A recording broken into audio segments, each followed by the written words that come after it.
Caring for yourself isn't selfish. It's essential. Inflammatory with Debbie Wilson and Katy Pieris.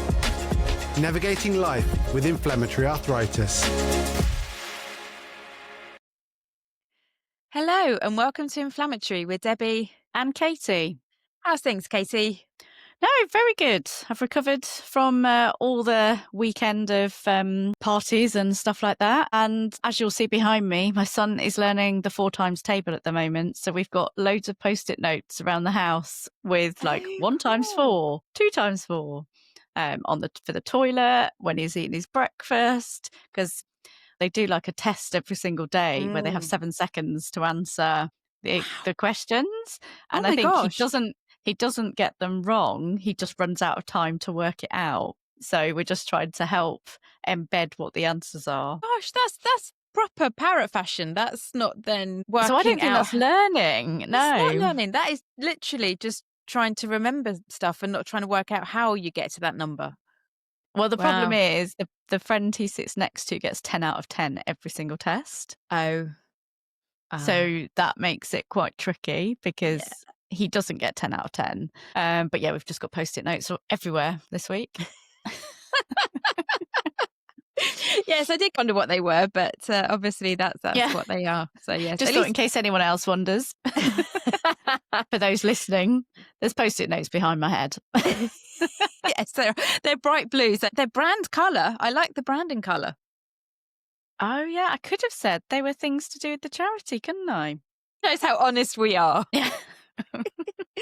Yeah, well, I must admit, my ankle isn't as bad as it was after we did our last episode. I did go back and put my feet up. I took my laptop with me, but I did just pace myself. I'm learning to pace myself through the day and trying not to do too much. So that did work. And I did feel it getting quite stiff quite quickly. So I did make sure that I was doing like movements, like moving it in a circle and up and down movements just to keep that lubrication going. But my joints do get stiff very, very quickly when they're flaring. I usually used to get more of the pain, but the stiffness now just properly kicks in. But it's getting there. But what we're going to be talking about today is more of a follow-on from last week, because we know that flares can really take a toll on us. So it's looking at how we look after ourselves. But my question to you, Katy, is what do you think looking after yourself really means? Oh, It's a big question. It's a big question. Well, it's looking after everything, isn't it? It's looking after your general well-being. It's looking after your mental health.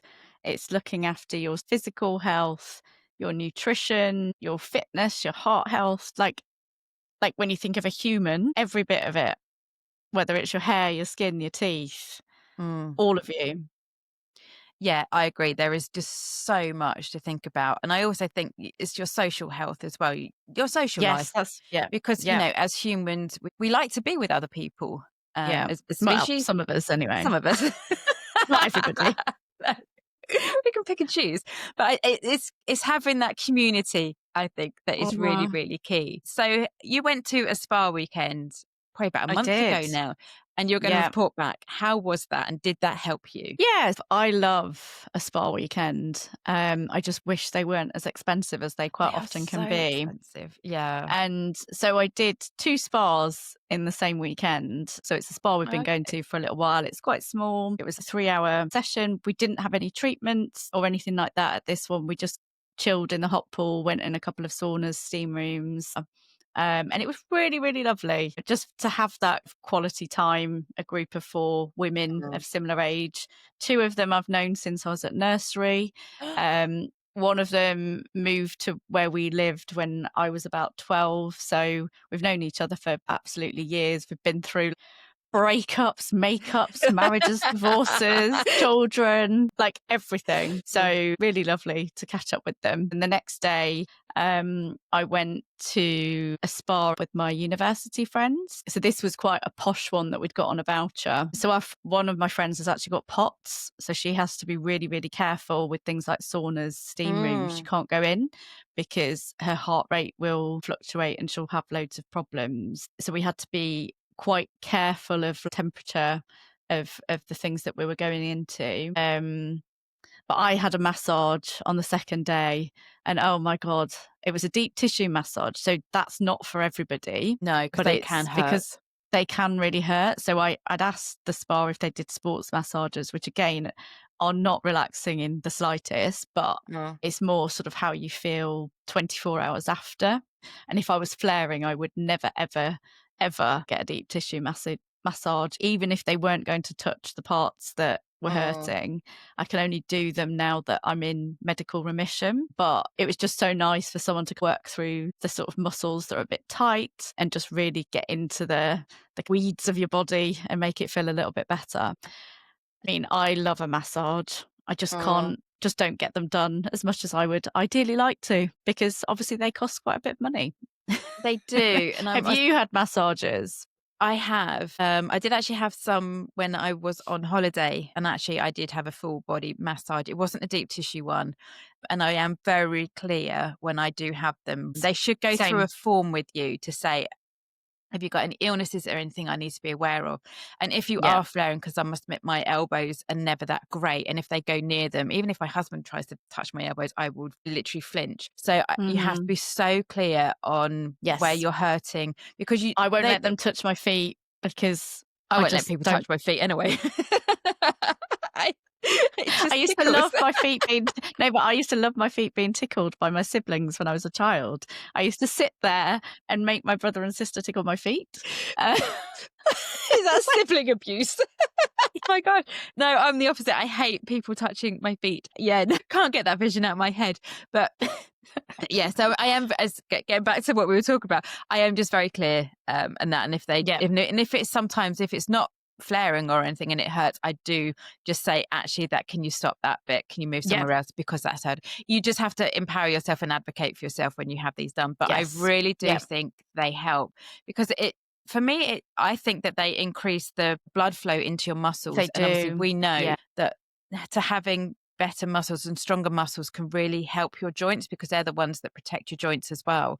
So I feel that really does help me. I love a massage, especially on my back. Oh, it's great. But then I have to be very careful about my lower back as well when they go quite low. So again, it's just being very clear. It's just being really transparent and just sort of saying, I'd prefer, I don't really let them, depends how I'm feeling, but I don't really let them touch my hands and my wrists and my feet and my ankles. I try and get them to avoid. Sometimes I'll say try, and I'll tell you if I don't want you to. Yes. So again, it is that two-way conversation, just being very open with everyone. So I'm glad you enjoyed your spa weekend, though. It does sound very nice. Feels so amazing. Long ago though now. I'm sure it does. My holiday seems like years ago, but it was only a few months ago. Even now, I can't remember. The year does seem to have gone very, very quickly. Yeah. And I also think looking after ourselves is having that medical routine as well. I have slipped a few times when I'm well, and I forget. Other things just take over, but it is having that medical routine. And how good are you with getting your blood tests done to get your prescriptions? Because I'm horrendous. So I saw that my prescription was due on a particular delivery company's app, and it said it was in with the hospital, the prescription. I know at this time of year I need to make sure my bloods are updated, but nobody from the hospital tells me. And I'll refer back to our Digital Genius episode where I was talking about my hospital had all gone digital in the summer and my nurse had no idea how the system worked. It was hilarious. But finally, instead of them having to post me a letter with my blood forms, they can now, as long as I go to the hospital bloods, phlebotomy, I can never say that word, they can just send me a code that I give them, which then they can then print off the form within the department. So it's so much quicker than having to wait for the blood letter to come. But then something really weird, I used to be able to book my blood tests online. Yeah. Now it's bizarre, I now have to ring up and get an automated service to then book my blood test. I mean, it's pretty quick. I called up yesterday and I've got one next Wednesday, so like within 6 days, which is amazing. But I just thought it was a really weird change. That seems very a backward step. But then the same digital system that I used to book through sends me the reminder. So I don't understand, unless I've completely misinterpreted it. But when I went online to book, the hospital didn't come up, all the other local like places came up, but not the hospital where I can use this code. So it's really weird. That sounds very confusing. But it's great that I don't have to wait for it in the post anymore. So I'm not moaning. I'm just moaning a tiny bit. Yeah, I'm just thinking, no young person phones, so they would never phone up. Well, it's awful because you have to go listen to option 1. Oh, that drives me insane. Option 2 to book. Does it say your call is important to us? Yeah. Oh my gosh, because I must admit, when I do it online, it then brings up dates and times, so I can then choose. Because if they then tell me a time, this told me a time. And then so you can either accept the time it says or decline it and wait for the next option to come up. So you could be on the phone for about 3 months. So I just accepted it and went, I'll have to deal with my day just to make it work, because I can't be bothered to sit waiting for all the options. Because what if you don't choose an option, then all the next options you can't do. So you think, oh, I'll reorganise my diary. You probably have to hang up and ring back up. Anyway. Right. Bizarre. Very bizarre. Very bizarre. But going back to your original question, I never know when my bloods are due. I do get a letter sent to me from my hospital. Oh, do you? Because I get nothing. Well, they don't do my prescription unless I've had my blood test.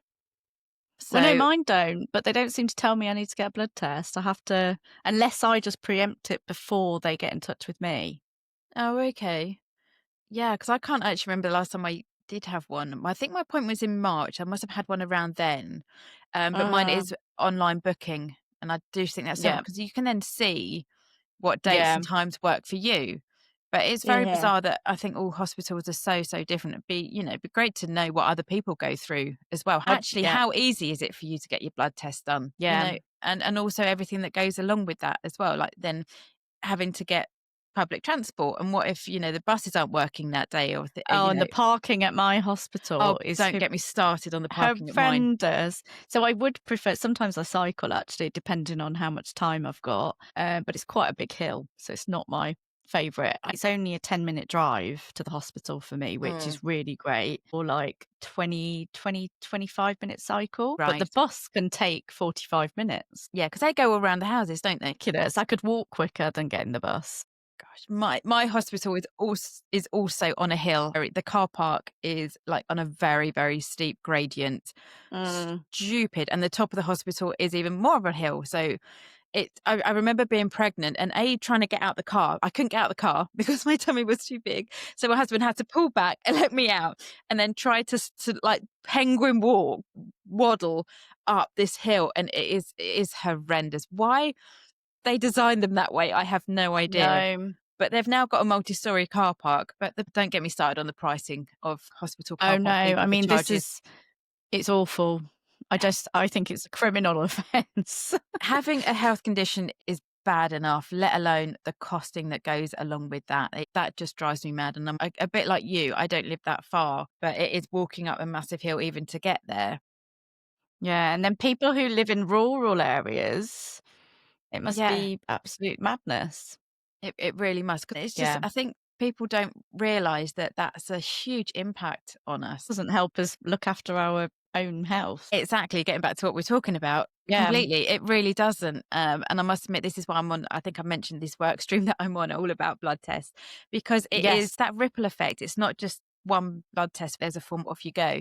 It's really not. There's so much that goes along with that. So well, no, it is remembering, and it can be quite stressful. If I'd got only 2 injections a month and I knew I needed to get my bloods done, then get the results and sign off the prescription and organise a delivery.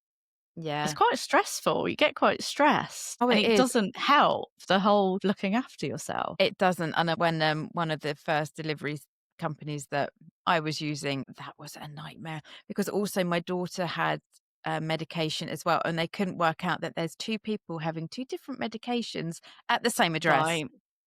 And then they never then told me, like, your delivery's due, or which delivery, they never then said which person it relates to. So I was like, oh my gosh. So then I had to phone up, and I know one time it cost me a fortune to phone up. I think they've now changed it to hopefully a free phone number, but I was just on the phone. It cost me like £8, and I was livid. And it's just like, I'm just trying to sort out my medication. Which one is? Just tell me who it's for, and then I'll be able to give you the answers. But I can't do that on the app because, again, it doesn't say. So it was, really frustrating. And again, it's just the extra stress that goes along with trying to look after yourself, trying to, cope with your disease as well. There's an extra cost. There is a cost on whether it's paying for transport, travel, all those things. Equally, if you pay for your prescriptions, it's having a health condition tax, essentially. It is. My previous GP was lovely. He tried everything he could to try and see if I can get prescriptions for free. And there was no way I could. And it's just like, I was like, I'm so sorry because, I was struggling, I'll be honest, at that time, I was struggling for money. And I think my daughter was getting diagnosed as well. Obviously, for children, their prescriptions are free. But it was just so much going on. And it's just like, well, and then also trying to heat your house as well in the winter when it gets really cold, and trying to eat healthily. It is and all of that. We all know healthy food is more expensive. Yeah. So it can be really tricky for anyone that is struggling for money. Actually, to eat healthy and look after yourself is really, really difficult. Yeah. If you start from scratch, which I love to do, I generally do when I cook from scratch. But then when I can't hold a knife and I can't cut up vegetables and buying those that are pre-cut are so much more expensive. And then I'm trying to hold then a frying pan. Is it when you can just whack stuff in the oven, cheap and cheerful, as long as you get fed? It is that balancing act, and I don't think people realize actually how hard it can be. Yeah, and thinking about food, do you batch cook to help with those times when you are struggling to hold a knife, hold a pan? No, but I always think I should I'm do. terrible. I should do. Yeah, and quite often I prefer the food when it's reheated, like the next day, because it's all soaked in a bit more. So things like stews, bolognese, that kind of stuff, I much prefer it the next day. And I did do it, I think, when I was pregnant. I batch cooked, and it does just make your life so much easier, because then you are eating fresh and healthy food without having to do it there and then. Yeah, I don't batch cook. It's always been in my plan to just so there is emergency healthy food. It's just also trying to then plan your time to do that, because it takes that much longer to batch cook, and making sure that you have the right Tupperware and things, and room in your freezer as well. Yeah. I don't know what my freezer has in it, but I'm trying to go through it now again because we're moving. It's just like, it's just so easily gets filled. And when you've got teenagers as well, they're like, I need something quick now. What have you got, Mum? It's like, no, just have a look. I did actually go through my cupboards, and I found I had food in my cupboards expired in 2020.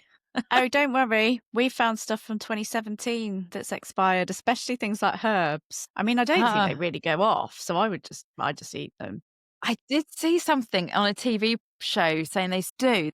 They don't have the strength in it that they did at the time. We found. I'm trying to think what we found. I haven't gone through my herbs yet.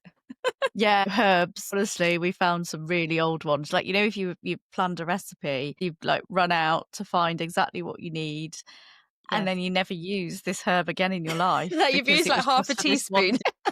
Because that can be the problem as well. Sometimes it's the expense of those extra little things, which I sometimes just don't bother with. So I'm like, what does it really add? I'm sure I can I can make a switch and it might not taste the same, but do I really care? But then I don't generally follow recipes. My daughter and her boyfriend do. They're going through the other day, like, Mum, we got this. I was like, I don't know. Go and have a look. Is there a specific cook that you like, or a chef that you follow? No. But we have got quite a lot of recipe books, and I am going to dig out the slow cooker one, because I just do the same thing all the time, which is where I just lob stuff in, and I think it tastes all right. But I would quite like to expand my repertoire of slow cooking. Yeah, I think I just like to expand my repertoire of just cooking, because I must admit, I'm like bolognese, slow cooker, roast, stir fry. Pretty much. That's it. Yes, maybe we should go on a cookery course, because I think also those things are good for us as well. You know. Yeah. But then I do try to think there should be things that we can do that don't cost money, like going out in the fresh air, going for a walk. And I am actually now co-chair of the Teapot Trust, which is an art therapy charity based in Scotland. And on their website, I'll put these links in the show notes, there are things that you can do yourself, like colouring, drawing, things like I'm such a rubbish drawer. I can't even draw a dog. I can't even draw a cat. But it's Shall I show you my masterpiece that I did with work when we went to Newcastle? I'm sorry for people on Spotify. Go and have a look on YouTube. This is why we are now on YouTube as well. Oh, beautiful. Is that a bottle of wine on a beach? Yeah. With sticks, or is that flowers? Oh, it was flowers. Yeah. Oh, okay. Yeah. So you should just try and explain for people. Right. So Katy had this very big bottle of wine. Yeah. So it was a vase. So it was a vase. On a beach. Oh, okay. With a sunset. It was, I mean, it was beautiful. Yeah. Next Picasso is what I'd say. But honestly, that was so much fun as a work social. Of course because it is. Some people's were actually incredible. Yeah. But the majority of us, that was sort of the standard. So well, that's the thing. Not everyone is a good artist. I think you have natural talent there, and mine is just utterly rubbish. But going and doing these things, I must admit, even through lockdowns, my daughter had some colouring books, and we did crystal art as well. And again, I'll share these photos on Insta. It was so therapeutic because it just. Well, my son's really just got into origami, so we're just watching. I mean, I am dreadful. But we've been watching like YouTube videos, and my husband has made a parrot, a rabbit, and I can't think what the animal is called. Anyway, something else. Yeah. So we've just got origami going on around our house at the moment. Along with Post-it notes, it sounds like you. Along with Post-it notes. Sorry trees. But as long as you recycle them afterwards, it's fine. Yes. Yeah. But yes, I think there are loads of things that you can do to look after yourself. It is not just that physical side, it's that mental side, emotional side, and doing things in a community as well, whether that's friends, whether that's, listening to us and being more involved on social media with us and in those conversations that we're having. It is just making sure that you put yourself first. And I think this is what, for me, looking after yourself, all that self-respect, Yeah. And it's like what everybody says, you need to put your own oxygen mask on before helping anybody else, because you can't help other people if you're not feeling well yourself. Perfectly said. I completely agree. And I think that follows on really nicely from what we were talking about last week. Having the flares, don't feel bad about it. Don't feel guilty. Listen to your body and also give yourself that self-respect and everything that goes along with that. It's been a great episode. I can't believe this is our 35th episode, Katy. Ooh. Wow. I know. Please do go back and listen to all the others as well. Some are on YouTube, but the rest they're all on Spotify and all through our website, Apple Play and Amazon Music as well. But please do rate and follow the podcast from wherever you get the podcast from. We are on social media. Please do like, follow and comment. We want to keep this conversation going, especially what do you do to look after yourself? We'd love to hear from you. Yeah. If you want your story told, please get in touch. We'd love to have your blog and to have your story heard as well. So go to our website. It is inflammatoryarthritis.org. And we are on social media. We are on Blue Sky, Instagram, LinkedIn and Facebook. And until next week, Katy, it's goodbye. Goodbye.